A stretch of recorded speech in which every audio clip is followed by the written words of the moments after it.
আচ্ছা দেখো এখানে 2 নম্বরে কি লিখছে, পাশাপাশি গুণ করে, অর্থাৎ এই পাশের সংখ্যাকে এই পাশের সংখ্যা দ্বারা গুণ করতে হবে।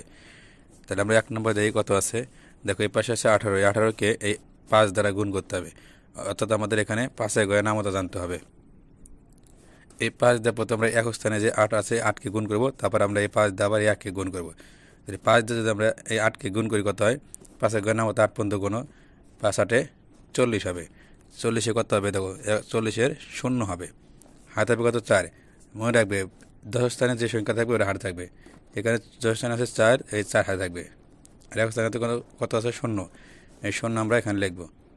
তাহলে 5-8 40, 40-এ কত হবে 0, তাই হাতে হবে কত 4। এবারে 5 দিয়ে আবার 1 গুণ করে কত হবে, 5-1-এ 5, আর এই যে হাতে আছে 4, এই 4 আমরা যোগ করে দেবো, কত 5 আর 4-এ 9, কত হবে 90। এরপর দেখো 2 নম্বরে এখানে আমাদের 3-এর ঘর নামতা লাগবে। 3 দিয়ে আমরা প্রথমে এক স্থানে 6কে গুণ করবো, তারপরে 3 দিয়ে আমরা আবার এই 2কে গুণ করবো। 3 দিয়ে যদি আমরা 6কে গুণ করি কত হয়, 3-এর ঘর নামতা 6 পর্যন্ত গুণ, 3 6 18, 18 কত হবে 8। দেখো ডানে কত আছে 8, অর্থাৎ এক স্থানে 8 আছে, আমরা 8 লিখবো। এই 1 আমরা হাতে রাখবো। এই 3 দিয়ে 2 গুণ করি কত হবে, 3 2 6, আর হাতে রাখে 7, হাতে রাখি করে আমরা পরে যোগ করে দেবো। এই 3 দিয়ে 2 গুণ করে হাতের 1 আমরা যোগ করে দেবো। তাহলে 3 2 6, হাতে রাখে 7, কত হবে 78।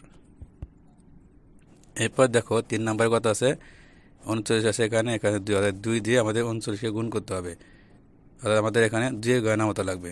তাই 2 দিয়ে আমাদের 9 গুণ করি কত হবে, 9 2 18, 18 কত হবে 8, হাতে হবে কত 1। এই 2 দিয়ে 3 গুণ করি কত হবে, 3 2 6, হাতে রাখে 7, আমরা এইভাবে গুণ করব। এরপর দেখো এখানে আছে 4, এখানে আছে 25, অর্থাৎ এই 25-কে 4 দিয়ে আমাদের গুণ করতে হবে। আমাদের এখানে 4-এর ঘরের নামতা শিখতে হবে। 4-এর ঘরের নামতা আমরা 5 পর্যন্ত গুণ, 4 5-এ কত হবে 20, 20-এ কত হবে 0, হাতে হবে কত 2।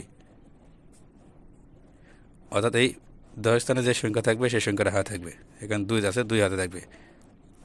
এই 4 দিয়ে গুণ করি কত, 4 2 8, আর দিয়ে কত 2 যোগ করতে হবে 10, কত হলো 100। এভাবে আমরা অঙ্কগুলো করব।